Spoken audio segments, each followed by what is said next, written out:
Hey beautiful people, today's video I'll be showing you guys a very easy way to make ogbono soup.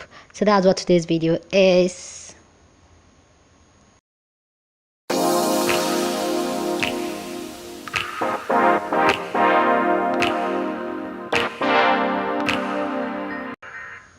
So guys, these are the ingredients we'll need for our ogbono soup.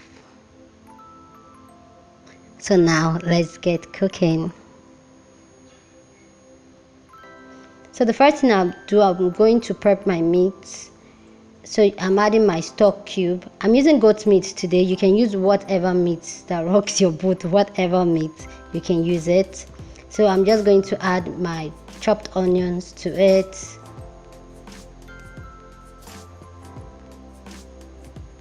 Add salt.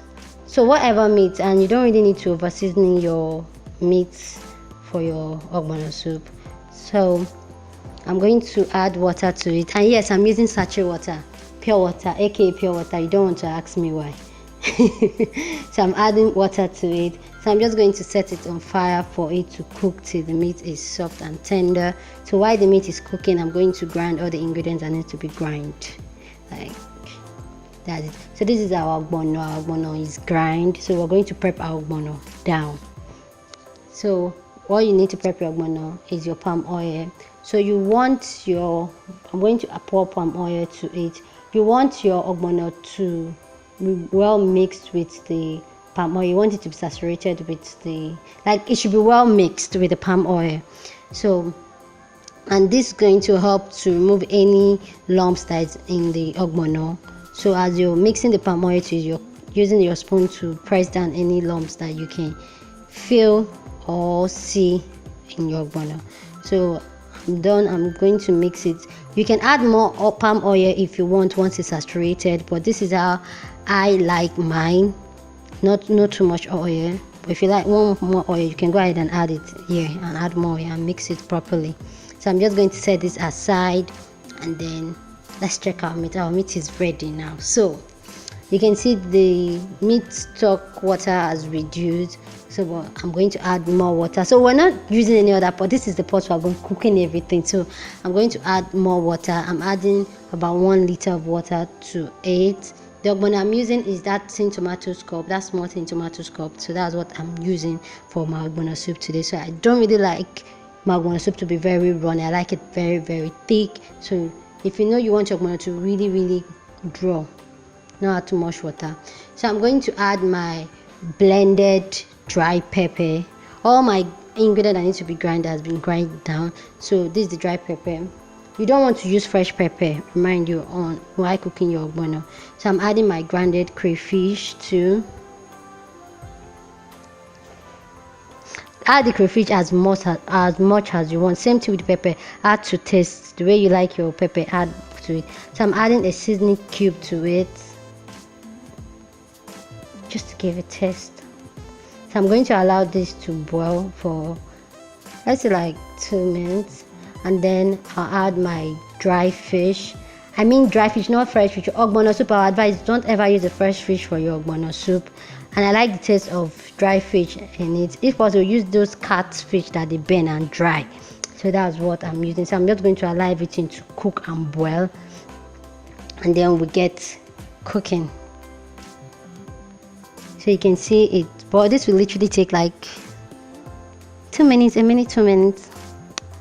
So it's ready. So it's now time for us to mix our ogbono. So you can see I'm just using my spoon and I'm swirling my ogbono on it to make sure it dissolves. So you just want to swirl your ogbono on it till it dissolves. Don't just dump your ogbono in there, so that may gives it some lumps. So just make sure you can see just dissolve really nicely. So I've added our ogbono, this is where I'm going to taste for salt. If I need to add more salt, I'll add it here, or more stock cube, I'm going to add it here. So you can see the ogbono has boiled, it's ready. This boil should take about a minute. Once it boils up like this, you can just stop here. Like our ogbono soup is ready. If your salt is right, you just carry your ogbono down. But me, this is not how I like my ogbono soup. I like more, so I'm going to add more to it. So I'm going to add more stock cube because I feel I didn't get enough stock cube in there, so I'm adding more stock cube there. Then I'm going to add my chopped okra. I like the way okra feels with ogbono, so that's why I'm adding. This is very, very optional. You don't have to do this, but I'm going to make sure I mix the ogbono with the okra with the ogbono very well to dissolve well in the soup, not just dump it there.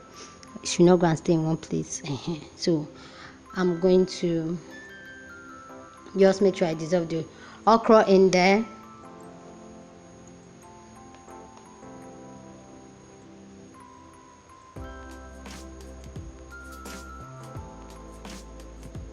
Taste again for salt. So I'm adding my vegetable. I didn't add salt again because when I was parboiling my meat there was like salt there, so I didn't add salt. So I'm adding my ugu, my vegetable. It is the pumpkin leaf. I love ugu in my ogbono. If you don't like vegetable in your ogbono, you can skip this step. This step is not very, very important. So I'm just going to allow it to cook for just mix it and allow it to cook for a couple of seconds. So there's another thing too I also like putting at the end of it, which is chopped onions. I love the taste of chopped onions in my ogbono, so I'm just going to put it in there and then allow it to cook for 20 seconds. Your ogbono is ready like this. You just bring it down. So I'm allow it to cook for 20 seconds, and this is our ogbono soup. This soup is delicious. Hey, so this is the video today. So if you like such video, don't forget to give the video a thumbs up and subscribe if you haven't subscribed. I'll see you guys next week in Destiny's Kitchen. Bye.